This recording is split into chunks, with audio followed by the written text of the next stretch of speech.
विचार से विश्वास तक शिक्षा का नया अध्याय। स्वागत है आपका दामोदर यूनिवर्सिटी में। From thought to believe, a new chapter of education. Welcome to Damodar university. Hey everyone, मैं स्मृति झा, आपकी डिजिटल मेंटर। आज की क्लास में हम एक्सरसाइज क्वेश्चंस को देखेंगे। तो आइए एक्सरसाइज के पहले क्वेश्चन को डील करते हैं। फर्स्ट क्वेश्चन कहता है, compare the properties of electrons, protons and neutrons. तो इलेक्ट्रॉन, प्रोटॉन और न्यूट्रॉन की प्रॉपर्टीज़ को कंपेयर करना है। तो देखते हैं इलेक्ट्रॉन क्या होता है। इलेक्ट्रॉन को हम सबसे पहले इसका इलेक्ट्रॉन का सिंबल होता है E minus, represent E minus से करते हैं। प्रोटॉन को पी प्लस से और न्यूट्रॉन को एन से रिप्रेजेंट करते हैं। बात करें चार्जेस की, तो इलेक्ट्रॉन पर नेगेटिव चार्ज होता है, electrons are negatively charge. Protons की चार्जेस की बात करें तो protons are positively charged, proton पर पॉजिटिव चार्ज आता है। और न्यूट्रॉन की बात करें तो न्यूट्रॉन्स हमारे न्यूट्रल होते हैं, न्यूट्रॉन्स आर न्यूट्रल। बात करें मास की बात करें तो इलेक्ट्रॉन का मास 9 × 10⁻³ kg होता है। प्रोटॉन की बात करें तो प्रोटॉन का मास 1.672 × 10⁻27 kg होता है। और ये अप्रॉक्सीमेटली 1/2000 टाइम्स होता है किसके, इलेक्ट्रॉन के मास के बराबर। इलेक्ट्रॉन के 1/2000 टाइम्स मास के बराबर होता है प्रोटॉन का मास। न्यूट्रॉन की बात करें तो न्यूट्रॉन का मास हमारा प्रोटॉन के मास के बराबर होता है, equal to mass of proton. यानी कि प्रोटॉन का मास कितना है, 1.672 × 10⁻27 kg। तो न्यूट्रॉन का मास भी 1.672 × 10⁻27 kg है। बात करते हैं लोकेशन की, तो इलेक्ट्रॉन कहाँ पर रहता है, न्यूक्लियस के आउटसाइड, बाहर वाले एरिया में इलेक्ट्रॉन रिवॉल्व करते रहता है, तो आउटसाइड द न्यूक्लियस। बात करें प्रोटॉन की, तो प्रोटॉन कहाँ रहता है, ये न्यूक्लियस में सिचुएटेड होता है। और न्यूट्रॉन की बात करें तो न्यूट्रॉन भी हमारा न्यूक्लियस में ही सिचुएटेड रहता है। तो ये था हमारा इलेक्ट्रॉन, प्रोटॉन और न्यूट्रॉन के बीच में कंपैरिजन। अब आते हैं क्वेश्चन नंबर 2 की तरफ। क्वेश्चन नंबर 2 हमारा कहता है, what are the limitations of J Thomson's model of the atom. तो जे थॉमसन के मॉडल में उनके क्या क्या लिमिटेशंस थे। तो लिमिटेशंस क्या थे हमारे पास में, उन्होंने क्या कहा था, he proposed that atom is a uniform positive sphere in which electrons are emitted. उन्होंने क्या कहा था कि हमारा जो पॉजिटिव स्फीयर की तरह हमारा एटम जो है एक यूनिफॉर्म पॉजिटिव स्फीयर की तरह बिहेव करता है, जिसमें हमारा इलेक्ट्रॉन्स धंसे हुए रहते हैं। हमारा जो थॉमसन मॉडल था उसमें उन्होंने तरबूज का एग्जाम्पल दिया था कि तरबूज में जो रेड पोर्शन है वो हमारा पॉजिटिव चार्ज है, और जो ब्लैक ब्लैक हमारा उसका सीड है वो इलेक्ट्रॉन्स है जो उसमें धंसे हुए रहते हैं, ऐसा उन्होंने कहा था। लेकिन ये क्या कर पाए, लेकिन इनके जो लिमिटेशंस थे वो क्या थे, he could not explain the stability of the atom. ये एटम की स्टेबिलिटी को नहीं बतला पाए थे। क्वेश्चन नंबर 3 क्या कहता है, what are the limitations of Rutherford's model of atom. Rutherford's model के क्या क्या लिमिटेशंस थे। तो रदरफोर्ड्स मॉडल ने क्या कहा था कि इलेक्ट्रॉन्स हमारा न्यूक्लियस के अराउंड रिवॉल्व करता है, लेकिन इलेक्ट्रॉन के अराउंड जब वो रिवॉल्व करता है तो रिवॉल्यूशन के दौरान क्या होगा कि बॉडी जो है वो इलेक्ट्रॉन एसिलरेट करेगा, और एसिलरेट करेगा तो धीरे धीरे उसकी एनर्जी लूज़ हो जाएगी। इस केस में क्या होगा, इलेक्ट्रॉन सेंटर पे आकर के एक टाइम पर ख़त्म हो जाएगा। लेकिन ये जो थ्योरी थी ये तो हो ही नहीं सकता था, क्योंकि अगर ऐसा होता तो एटम हमारा अनस्टेबल होता, लेकिन एटम हमारा स्टेबल था। इसीलिए इस मॉडल की लिमिटेशन क्या थी कि it failed to explain the stability of an atom. Atom की स्टेबिलिटी को ये मॉडल नहीं बतला पाया था, बस यही इस मॉडल की लिमिटेशन थी। नेक्स्ट आता है, describe Bohr's model of the atom. Bohr's model of atom क्या कहता है ये बतलाना है। तो ये क्या कहता है, the atom consist of A small positively charge nucleus at its centre. Bohr's model क्या कहता है कि हमारा जो एटम है, एटम के सेंटर में एक पॉजिटिवली चार्ज्ड न्यूक्लियस प्रेजेंट होता है। दूसरा इन्होंने क्या कहा कि the whole mass of the atom is concentrated at the nucleus, यानी न्यूक्लियस पर पूरे एटम का मास कॉन्सेंट्रेटेड रहता है। And the volume of the nucleus is much smaller than the volume of atom. और एटम से कंपेयर किया जाए तो एटम के कंपैरिजन में न्यूक्लियस का वॉल्यूम बहुत ही कम होता है। तीसरी बात इन्होंने क्या कही थी कि all the protons and neutrons of the atom are contained in the nucleus. तो जितने भी प्रोटॉन्स और न्यूट्रॉन्स हैं वो न्यूक्लियस में सिचुएटेड होते हैं, न्यूक्लियस में कंटेन होते हैं। फिर और इन्होंने क्या कहा था, only certain orbits known as discrete orbits of electrons are allowed inside the atom. यानी एटम के अंदर कुछ डिस्क्रीट ऑर्बिट्स ही प्रेजेंट होते हैं जिनमें कि हमारे जो इलेक्ट्रॉन्स हैं वो रिवॉल्व करते हैं। और आखिरी बात इन्होंने क्या कही थी कि while revolving in these discrete orbits electrons do not radiate energy. जब इलेक्ट्रॉन्स ये हमारे जो डिस्क्रीट ऑर्बिट्स हैं इनमें जब रिवॉल्व करते हैं तो इलेक्ट्रॉन किसी भी तरह की एनर्जी रेडिएट नहीं करते हैं। These orbits or cells are represented by the letter K, L, M, N, etc. तो ये जो ऑर्बिट्स थे, ये जो सेल्स थे, इसको इन्होंने नाम दिया था KLMN। और नंबर के थ्रू इसका नाम देखा जाए तो जो सबसे सेंटर के नज़दीक है वहाँ से स्टार्ट होते हुए शेल नंबर 1, 2, 3, 4 इस तरह से इन्होंने इसका नाम दिया था।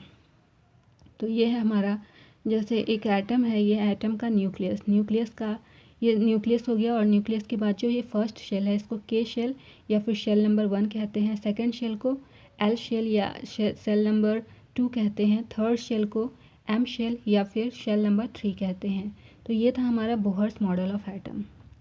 क्वेश्चन नंबर 5 में आते हैं। क्वेश्चन नंबर 5 क्या कहता है, compare the proposed models of an atom given in this chapter.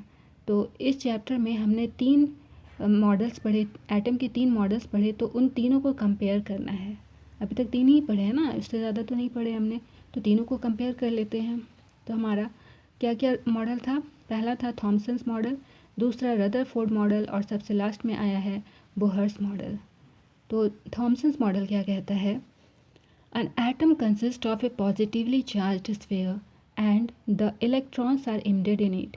तो कहते हैं, थॉमसन मॉडल कहता है कि एक एटम पॉजिटिवली चार्ज स्फीयर की तरह वर्क करता है और इलेक्ट्रॉन्स उसमें एम्बेडेड रहते हैं, यानी कि धंसे हुए रहते हैं। रदरफोर्ड मॉडल की बात करें तो ये क्या कहता है, an atom consist of a positively charge centre in the atom called the nucleus. यानी कि एक एटम में पॉजिटिवली चार्ज एक पॉजिटिवली चार्ज सेंटर प्रेजेंट होता है जो एटम के सेंटर पर प्रेजेंट होता है और उसे न्यूक्लियस कहते हैं। The mass of the atom is concentrated mainly by the nucleus. और जितना भी मास होता है बॉडी का वो सेंटर पे यानी न्यूक्लियस पर कॉन्सेंट्रेटेड होता है। बोहर्स मॉडल क्या कहता है, Bohr agreed with almost all points and said bye Rutherford except regarding the revolution of electrons, for which he added that there are only certain orbits known as discrete orbits inside the atom in which electrons revolve around the nucleus। तो Bohr model में क्या हुआ, Rutherford model में जितनी भी बातें थी उन्होंने सभी बातों को एक्सेप्ट किया, एक्सेप्ट एक चीज़ को, सिर्फ एक ही बात को नकारा था उन्होंने, वो था कि इलेक्ट्रॉन्स जो है वो बस रिवॉल्व करते हैं। इन्होंने क्या कहा, बोहर्स मॉडल में क्या कहा गया कि इलेक्ट्रॉन्स रिवॉल्व तो करते हैं लेकिन एक डिस्क्रीट ऑर्बिट में रिवॉल्व करते हैं। तो ये यहाँ पर एक पॉइंट यहाँ पर ऐड हो गया था बोहर्स मॉडल में। नेक्स्ट है हमारा थॉमसन्स मॉडल में नेक्स्ट क्या कहा गया है, the negative and positive charges are equal in magnitude. तो यहाँ पर मैग्नीट्यूड में नेगेटिव और पॉजिटिव चार्जेस इक्वल होते हैं। As a result the atom is electrically neutral. और इसी वजह से हमारा एटम जो है वो इलेक्ट्रिकली न्यूट्रल होता है। बात करें रदरफोर्ड मॉडल के बारे में तो इन्होंने क्या कहा, the size of nucleus is very small as compare to the size of atom. यानी एटम के कंपैरिजन में न्यूक्लियस का साइज़ बहुत ही छोटा होता है।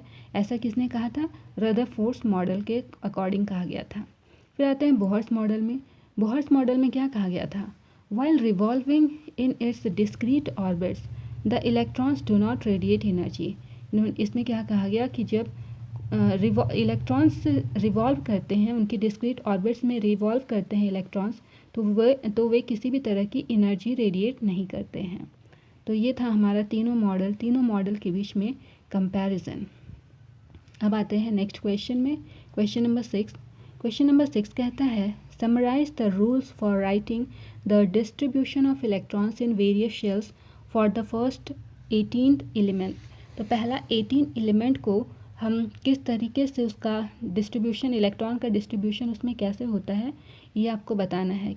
उनके सारे रूल्स लिखने हैं आपको। तो रूल क्या है, the rules for writing the distribution of electrons in various shells और for the first 18 elements are given below. पहला रूल है, if n gives the number of orbits और energy level then 2n square gives the maximum number of electrons possible in a given orbit or energy level। तो हमारा number of electron में हमारा number of orbit को जब find करना होता है कि कौन से ऑर्बिट में मैक्सिमम कितने इलेक्ट्रॉन्स कैरी कर सकते हैं, तो उसके लिए हम लोग 2n स्क्वायर फार्मूला का यूज़ करते हैं, जहाँ पर n हमारा ऑर्बिट का नंबर होगा और उसका स्क्वायर हमें करना है। तो यहाँ पर एग्जाम्पल क्या है, फॉर फर्स्ट ऑर्बिट और K shell will have 2 electrons. First orbit में 2 इलेक्ट्रॉन्स होंगे, कैसे, 2 और 1 का स्क्वायर करेंगे तो कितना हो जाएगा, 1 का स्क्वायर 1 हो गया और 2 इंटू 1 1, तो 2 इंटू 1 2, इसीलिए यहाँ पर के शेल में सिर्फ 2 इलेक्ट्रॉन्स होंगे। सेकेंड ऑर्बिट में आते हैं या फिर एल शेल में आते हैं तो इसमें 8 इलेक्ट्रॉन्स होंगे, कैसे होंगे, 2n स्क्वायर में पुट कीजिए, 2n स्क्वायर में n की वैल्यू कितना पुट करेंगे, सेकेंड ऑर्बिट में है इसीलिए n की वैल्यू 2 पुट करेंगे, तो 2 का स्क्वायर 2 2 जा 4 और 4 2 जा 8, तो इसलिए यहाँ पर 8 electrons, L shell 8 electron carry करेगा। थर्ड ऑर्बिट की बात करें तो एम शेल में आते हैं, एम शेल 18 इलेक्ट्रॉन्स कैरी करेगा। यहाँ पर एम शेल थर्ड शेल है तो 3 का स्क्वायर करेंगे, 2n की जगह 3 पुट करेंगे, 3 का स्क्वायर 9 एंड 9 2 जा 18, तो इस तरह से ये 18 इलेक्ट्रॉन्स कैरी करेगा। नेक्स्ट क्या होता है, if it is the outermost orbit then it should have not more than 8 electrons। तो अगर जब हम इलेक्ट्रॉनिक कॉन्फ़िगरेशन करेंगे तो अगर आउटर मोस्ट ऑर्बिट है तो आउटर मोस्ट ऑर्बिट में 8 से ज़्यादा इलेक्ट्रॉन्स नहीं होने चाहिए। यहाँ पर हर जगह देख रहे हैं कैपेसिटी, यहाँ पर आते हैं एम शेल में और इसके बाद फर्दर शेल में, तो कैपेसिटी भले 18 हो या ज़्यादा भी हो, लेकिन आउटर मोस्ट शेल की बात करें तो जब भी आउटर मोस्ट शेल फिल होगा तो 8 शेल से 8 इलेक्ट्रॉन से ज़्यादा उसमें फिल नहीं होना चाहिए अगर आउटर मोस्ट शेल है तो। नेक्स्ट है, there should be step wise filling of electrons in different orbits, that is electrons are not accompanied in a given orbit if the earlier orbits और शेल्स आर इनकम्प्लीटली फिल्ड। तो यानी कि हमारे जो shells होंगे उसको जब इसमें जब इलेक्ट्रॉन्स को आप फिल करेंगे तो इलेक्ट्रॉन्स पर्टिकुलरली के बाद एल फिल होगा, एल के बाद एम फिल होगा, फिर एन फिल होगा, इस तरह से फिल होगा, ना कि के बाद आप एम फिल करना चाहो तो ये पॉसिबल नहीं है। जब भी फिलिंग इलेक्ट्रॉन्स की फिलिंग होगी तो ये स्टेप वाइज मैनर में ही इलेक्ट्रॉन्स फिल होगा। तो ये था हमारा क्वेश्चन नंबर 6। अब आते हैं क्वेश्चन नंबर 7 में। क्वेश्चन नंबर 7 कहता है define valency by taking examples of silicon and oxygen. Silicon और ऑक्सीजन का एग्जाम्पल लेते हुए वैलेंसी को डिफाइन करना है। तो क्या होता है, the valency of an element is the combining capacity of that element. Valency क्या होता है, किसी भी एलिमेंट की कंबाइनिंग कैपेसिटी को उस एलिमेंट की वैलेंसी कहते हैं। The valency of an element is determined by the number of valence electrons present in the atom of that element। तो कितने नंबर ऑफ इलेक्ट्रॉन्स प्रेजेंट है उसे हम उसकी उस वैलेंस से, the valency of an element is determined by the number of valence electrons. तो जितने number of valence electrons present है उस एटम में उस एलिमेंट के, तो उसे हम वैलेंसी कहते हैं। जैसे वैलेंसी सिलिकॉन का हम निकालेंगे तो it has electronic configuration 284। Silicon की इलेक्ट्रॉनिक कॉन्फ़िगरेशन निकालेंगे तो 284 होता है। तो उसके बाद में 10 द वैलेंसी यहाँ पर फाइंड करेंगे तो वैलेंसी हमारा कितना होगा, 10 the valency of silicon is 4 as this electrons can be shared with others to complete octet. तो हमारा इसकी वैलेंसी कितनी हो जाएगी, 4 हो जाएगी, क्योंकि इसके पास में आउटर मोस्ट शेल में 4 इलेक्ट्रॉन्स है तो ये 4 इलेक्ट्रॉन ये डोनेट कर देगा। नेक्स्ट आते हैं वैलेंसी ऑफ ऑक्सीजन के बारे में बात करें तो इट हैज़ इलेक्ट्रॉनिक कॉन्फ़िगरेशन 2 6। तो इलेक्ट्रॉनिक कॉन्फ़िगरेशन हमारा ऑक्सीजन का क्या होता है 2 6। Thus the valency of oxygen is 2 as it will gain 2 electrons to complete its octet. तो यहाँ पर इसकी वैलेंसी 2 हो जाएगी, क्योंकि इसको ऑक्टेट पूरा करने के लिए 2 इलेक्ट्रॉन की ज़रूरत होगी। तो आउटर मोस्ट शेल में कितना इलेक्ट्रॉन है? 6, 2 की ज़रूरत है। तो यहाँ पर वैलेंसी कैसे निकालते हैं? मैक्सिमम 8 इलेक्ट्रॉन्स फिल हमें 8 इलेक्ट्रॉन्स आउटर मोस्ट शेल में चाहिए होता है। तो 5 या 5 से ज़्यादा हो तो हम क्या कर देते हैं, आउटर मोस्ट शेल में अगर 5 या 5 से ज़्यादा इलेक्ट्रॉन्स हो तो मैक्सिमम नंबर ऑफ़ इलेक्ट्रॉन्स में से जो इलेक्ट्रॉन्स प्रेजेंट है उसको माइनस कर देते हैं। तो मैक्सिमम नंबर ऑफ़ इलेक्ट्रॉन्स कितने होते हैं? 8। 8 माइनस 6 करेंगे तो कितना आएगा? 2। इसीलिए इसकी वैलेंसी कितनी है? 2। नेक्स्ट क्वेश्चन आते हैं क्वेश्चन नंबर 8 में। Explain with examples atomic number, mass number, isotopes, isobars, give any two uses of isotopes. तो इन सब के एग्जाम्पल्स बतलाने हैं, क्या होते हैं इन्हें भी बतलाना है। पहला है एटमिक नंबर। एटमिक नंबर क्या होता है? The atomic number of an element is the total number of protons present in the atom of that element. तो जितना टोटल नंबर ऑफ प्रोटॉन्स को ही उस एटम की एटमिक नंबर कहते हैं। For example, nitrogen has 7 protons in its atom.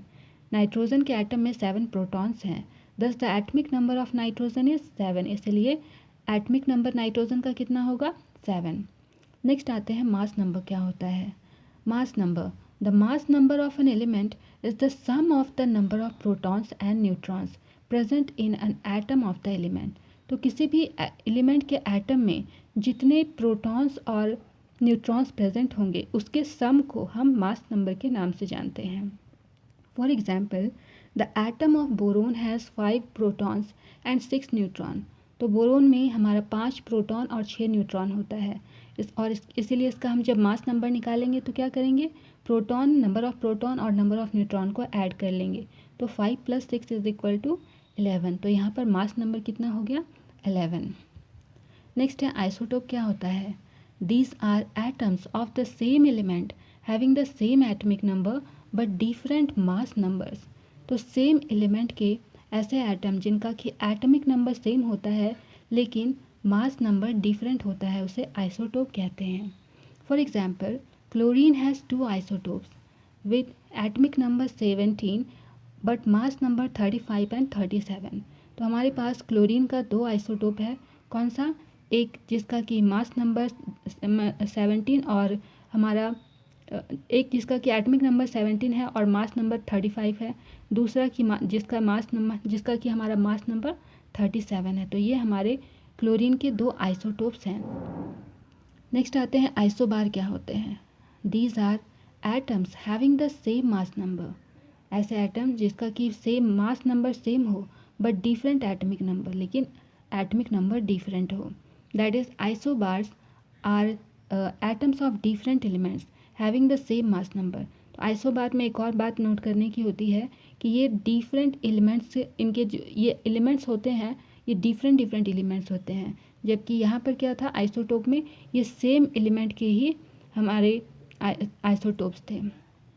तो यहाँ पर आते हैं डिफरेंट एलिमेंट्स है। एग्जाम्पल हमारे पास में नियॉन और सोडियम का है। Neon has atomic number 10। Neon का एटमिक नंबर 10 है और सोडियम का एटमिक नंबर हमारे पास में ये 11 है, लेकिन दोनों का जो मास नंबर है वो कितना है? 22। तो ये हमारा एग्जाम्पल हो गया आइसोबार का। नेक्स्ट आते हैं, 2 यूज़ लिखना है आपको आइसोटोप का। तो 2 uses of isotopes are, first है 1 isotope of uranium is used as fuel in nuclear reactor. तो यूरेनियम के आइसोटोप को न्यूक्लियर रिएक्टर में फ्यूल की तरह यूज़ किया जाता है। सेकेंड यूज़ है 1 isotope of cobalt is used in the treatment of cancer. तो कोबाल्ट का जो आइसोटोप होता है उसका यूज़ कैंसर के ट्रीटमेंट में किया जाता है। ये था हमारा क्वेश्चन नंबर 8। अब आते हैं क्वेश्चन नंबर 9 में। क्वेश्चन नंबर 9 कहता है sodium ion has completely field के एंड एल शेल्स, एक्सप्लेन। तो सोडियम आयन का जो के और एल शेल है वो कम्प्लीटली फिल होता है, कैसे? ध्यान देंगे ये सोडियम है, सोडियम आयन है, सोडियम नहीं है।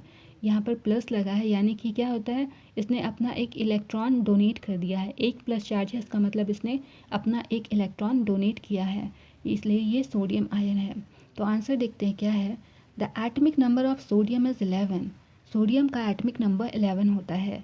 सो Neutral sodium atom has 11 electrons and its electronic configuration is 281. तो हमारा अगर न्यूट्रल मतलब सोडियम रहता तो उसका एटमिक नंबर 11 होता और उस केस में उसका इलेक्ट्रॉनिक कॉन्फ़िगरेशन 281 होता। लेकिन हमारे पास में क्या है, ये सोडियम आयन है, इसके पास में इसका मतलब क्या है, इसमें एक इलेक्ट्रॉन लूज़ कर दिया है। तो यही लिखा हुआ है, but sodium ion has 10 electrons. Sodium ion के 10 इलेक्ट्रॉन्स है क्योंकि इसने अपना एक इलेक्ट्रॉन लूज़ किया है। आउट ऑफ 10 के shell contains 2 and L shell contains 8। इसी वजह से क्या होगा, के शेल में 2 इलेक्ट्रॉन होगा और एल शेल में 8 इलेक्ट्रॉन होगा, क्योंकि इसका जो है नंबर ऑफ इलेक्ट्रॉन्स इसमें कितना है, 10 है। Electrons respectively the sodium ion has completely filled K and L shells। इसीलिए कहा गया है कि सोडियम आयन के पास में जो K और L शेल है ये completely filled है। अब आते हैं क्वेश्चन नंबर 10 में। क्वेश्चन नंबर 10 कहता है, if bromine atom is available in the form of से 2 आइसोटोप्स 79 35 Br, जिसका कि परसेंटेज दिया हुआ है 49.7% और दूसरा है 81 35 Br जिसका परसेंटेज दिया हुआ है 50.53। Calculate the average atomic mass of bromine atom. तो यहाँ पर ब्रोमीन एटम का एवरेज एटमिक मास कैलकुलेट करना है। तो यहाँ पर ये परसेंटेज जो दिया हुआ है इसका मतलब है कि ये नेचर में 49.7% अवेलेबल है और यहाँ पर क्या है, कितना प्रेजेंट है, ये है 50.3% ये अवेलेबल है, नेचर में अवेलेबल है। तो अब इसको हम सॉल्व कैसे करेंगे। लिखा है, it is given that 2 isotopes of bromine are 79 35 Br। एक 2 आइसोटोप है ब्रोमीन का, एक है 79 वाला और दूसरा है 81 वाला, दोनों का परसेंटेज भी दिया गया है। अब एवरेज एटमिक मास फाइंड करना है तो कैसे करेंगे। हमारे पास में 79 प्रेजेंट है किसमें, ब्रोमीन में। ब्रोमीन का ये जो है 79 प्रेजेंट है 49.7 में, तो 79 का 49.7% हम निकालेंगे और दूसरा है किसका, 81 का 50.3% अवेलेबल है, नेचर में अवेलेबल है। तो निकालेंगे परसेंटेज का, 79 मल्टीप्लाइड बाय 49.7 डिवाइडेड बाय 100, ऐसे ही परसेंटेज निकालते हैं। और दूसरा है सेकंड वाले का 81 का कितना परसेंट है, 50.3%। तो वही लिखा है 81 इंटू 50.3 डिवाइडेड बाय 100। अब इसको सॉल्व करेंगे, ये आया है। सॉल्व करने के बाद में 3926.3 divided by 100 plus 4074.3 divided by 100, इसको सॉल्व करेंगे तो फाइनली आएगा 80.006 U। ये हमारा इस क्वेश्चन का आंसर हो गया। तो बच्चों आज की क्लास को यहीं तक रखते हैं। यदि कोई भी डाउट हो तो हमारे DU की कमेंट सेक्शन में आप अपना सवाल ज़रूर पूछें, मैं हर एक लर्नर को रिप्लाई देने की कोशिश करूँगी। Okay then, keep learning, keep growing, only at DU। See you soon, bye bye.